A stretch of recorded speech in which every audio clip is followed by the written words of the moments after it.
align very much so with our values, and we are committed to being a good partner in its appropriate application. And so we are proud and happy to have you on our campus. It's my pleasure to introduce Nashville's Mayor John Cooper. Thank you, Nathan. Thank you very much. Good morning, and thank everybody for being here. It's always lovely to be back on this beautiful campus. I think students are coming back soon. But thank you, Vice Chancellor, and I want to thank Diana Alicorn, our NDOT Director. Here is making such a big difference to Nashville, and also I want to thank two of our great council members, Emily Benedict and Tom Cash, who are making a huge difference for Nashville also, for the work that they do every day. Now, their work and my work is one to make our neighborhoods a priority. And for too long, Metro government has focused too many resources, say, on Lower Broadway and the surrounding area downtown, and not nearly enough on making Nashville a better city for families and residents. And part of that focus is making our city more neighborly and more walkable, livable in all of our neighborhoods. And that's the obligation of a growing city, a city on the move, like we are. Now, as we grow, it's our responsibility to ensure that there are safe and accessible ways for residents to navigate around town, regardless of the amount of construction activity that may be going on. And that's why today, together with NDOT, we're announcing a new regulation to protect Nashville's pedestrians and people like bicyclists, to make it easier and safer to get around our city. Now, right now, projects can apply for 30-day permits to block sidewalks and bike lanes, and NDOT and the government reviews those permits every 30 days and can extend them without limit, but really not anymore. We have to get out of accepting right-of-way closures with our growth, because we can do better than that. And effectively, all newly permitted construction projects can no longer obtain permits that obstruct you, the public's right-of-way, to our sidewalks, bike lanes, and other public spaces for a period longer than 7 days, without a plan to keep the public space open. Without a plan to keep the public space open.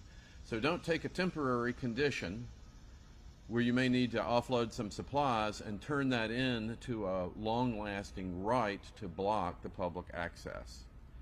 Now, for existing construction projects that have permits to block the right-of-way, NDOT will be working with those developers when their current permits expire on a solution that will get them in compliance as soon as possible. Now, individual projects can apply for exceptions. There are always going to be exceptions. And Diana will get more into how NDOT will be executing on those new rules in a moment. But the reality is many developers are already being good neighbors and implementing measures that protect commuters and neighbors while proceeding with months and in some cases even years-long construction projects. And as an example of that, look no further than our hosts here at Vanderbilt University. Now, on your way in, many of you likely saw Vanderbilt's construction project along West End Avenue. It's been going on for some time, and that will result in what I'm sure is a beautiful new facility for students and faculty and visitors. But the sidewalk in front of that project along West End remains open because Vanderbilt went to the extra step of building structural scaffolding to protect people who are using that sidewalk. Now, construction projects account for nearly 90% of the sidewalk and bike lane closures in Nashville. It's worth repeating. Construction projects account for nearly 90% of the closures. So today's new regulations are going to have a huge difference for residents to take our right-of-way back. Even though we're in a growing environment with lots of construction going on, we do not have to give up our public right-of-way. And in the coming weeks, we're going to work with Metro Council, and I expect the folks here today will help lead that effort to codify today's policy changes and extend it to other right-of-way obstacles, such as special events. Now, this is the months of work by the team in my office and Diana's team at NDOT, and something that many folks in Nashville care deeply about, and it has been needed now particularly in this latest construction boom cycle. And I want to thank our friends at Walk Bike Nashville who've been passionate and effective advocates on this issue for some time. Our office has been in touch with their leadership, and we expect to be working closely with them as we prepare the upcoming council legislation. Now, today's announcement is coming just days after Metro Council passed the Vision Zero Action Plan and our 5-year implementation plan. I'm sure Diana will be happy to talk about that more, which is our strategy to eliminate all traffic fatalities and severe injuries while increasing safe, healthy, and equitable mobility options for all. Steps like the one we're taking today are a critical part of making that Vision Zero plan a reality. And it's also important to note that, like Vanderbilt, many folks in the development community understand that protecting sidewalks and bike lanes is essential in a growing city.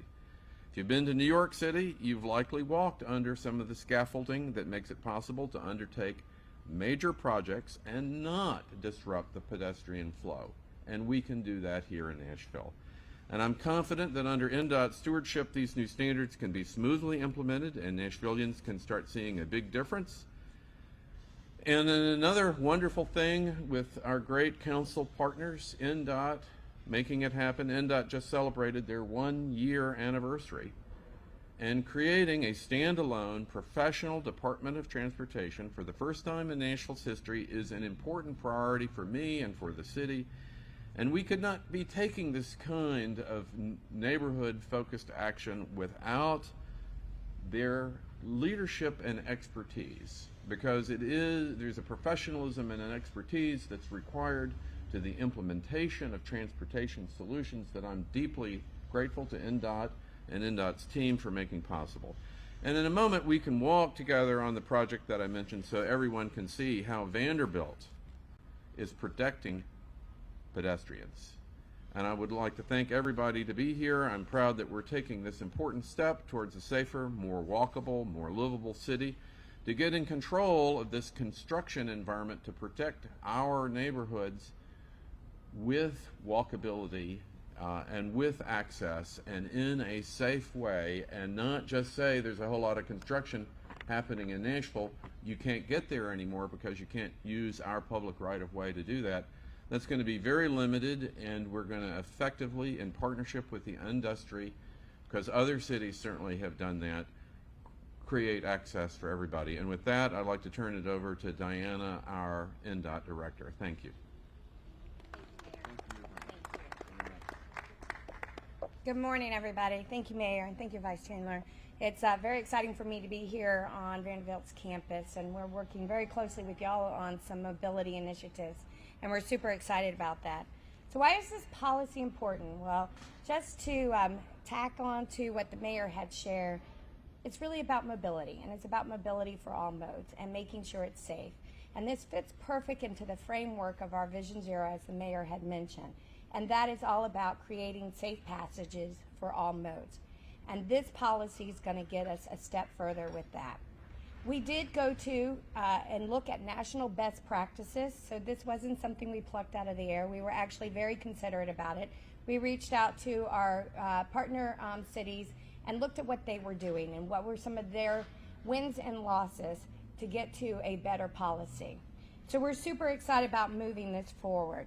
So how do we plan on implementing this policy? Well, as the Mayor had mentioned, as we move forward from this point, we'll be working with all different teams and contractors that come through that are requesting a policy, or a permit.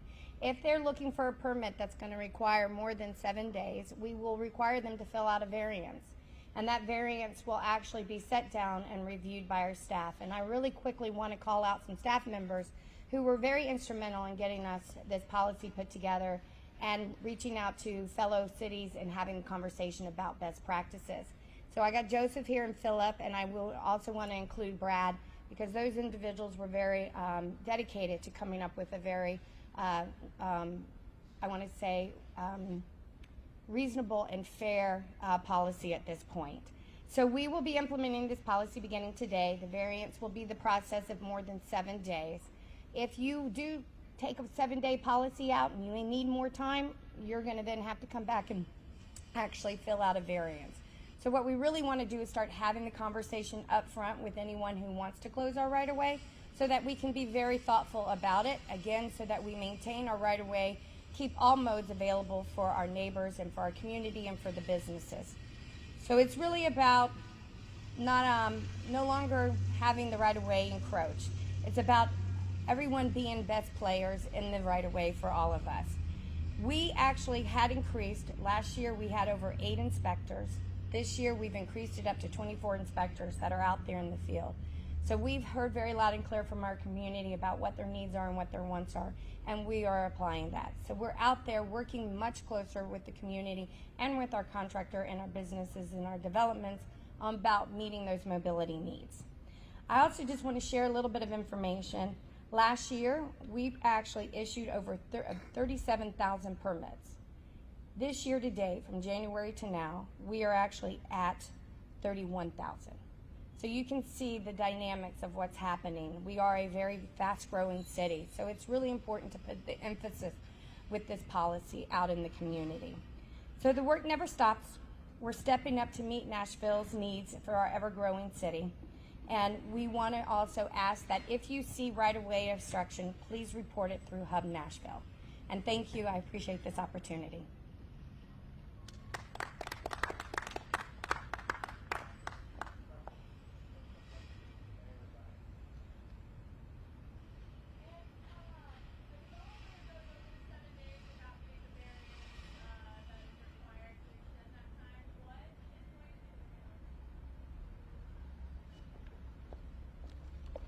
So there is actually currently citations that are issued. We do that now. And so if they actually get to the 7 days and the permit expires, they're operating without a permit, we'll actually put out, they'll be issued a citation, which is our current practice, and we'll bring them in. So they'll have to stop work, we'll bring them in, because we understand that stopping work is a cost, and we do not want to penalize, but we want them to be fair with us as well.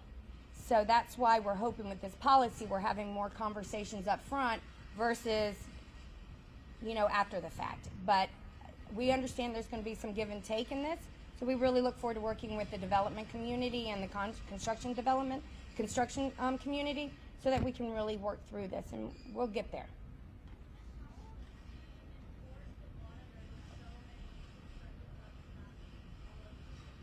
I'm sorry, I didn't hear your question well.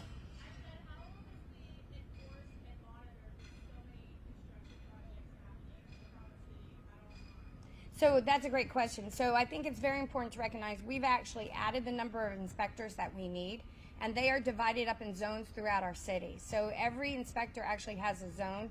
We are actually out there 7 days a week, pretty much up until the time that construction can occur.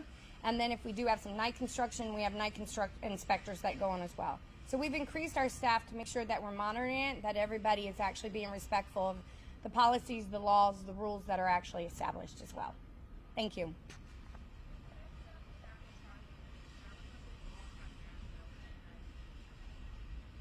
I'm sorry, I cannot hear your question. We have great things going on.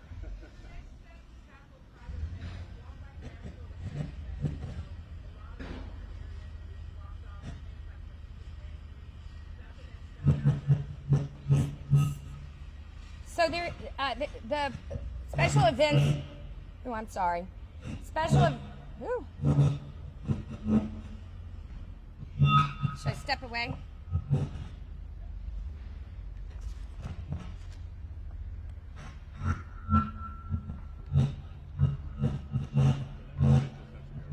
Yeah.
was alternative courses for all the modes. And so that's really where we're going to be striving on improving our initiatives.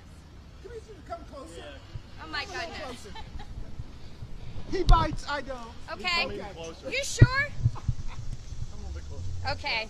Thank you. Is that good, everybody? Yeah. Come on in, please. We good on questions or anybody else? Well, see what that last question was. She sounded like she was in a hole. Okay. Oh, okay. You want to do a shorter version of that answer? Yeah, I'll do a shorter version. So with special events, we are working with my staff, with the mayor's office, with actually improving the current program that we have. That is reviewed when a special event occurs. Everyone comes in, all different departments are reviewing it. But it is an inconvenient when special events happen. But we are working with promoters to look at creating alternative movement for all the modes, not just for the car and for goods, but also for the bicyclist and the pedestrian. And we did have some successes with that with this last Grand Prix. But special events will always be inconvenient, but they are community driven. And so I think it's really important to recognize that, is that these are special events are community driven, but we are working with the promoter to make sure all modes are provided alternative means of travel. And I think that's important to emphasize. This is a different path. You've got construction right-of-ways, which is really private development, often taking public right-of-way. Special events tend to be community-supported and temporary, and inherently community-driven, often or always approved by the council to have such a special event in Nashville. Like the draft, for example, it's a temporary event, there's inconvenience, but it's a community-supported event, and that's why it's a special event. Okay. I know that you guys said that it was previously like a 30-day permit, and then it kind of just got renewed indefinitely for some, projects. What's the difference with this? I know that this is 7 days, but if they can come back with a variance, what's not to say that this will just essentially be the same thing where projects are renewed and renewed and renewed, and the right-of-way is shut down for indefinitely? So I think that what's really different about this is it's requiring us to have that upfront conversation. And so before now, when a construction company comes in and gives a bid to a developer, they're kind of basing it on practices that have been in place. And now they're going to be coming up front and having the conversation, hey, we're going to need to shut this down for, 2 months. That's a reality sometimes, especially if they're doing right-of-way improvements on behalf of the community as a whole. Those are conversations they have up front so they understand how to structure their construction project. So instead of having it on the back end after they've already done their development, we're having that upfront conversation as a team about what's in the best use of the right-of-way for everyone. All right, so if everyone has a second, we can maybe take a walk and get some B-roll of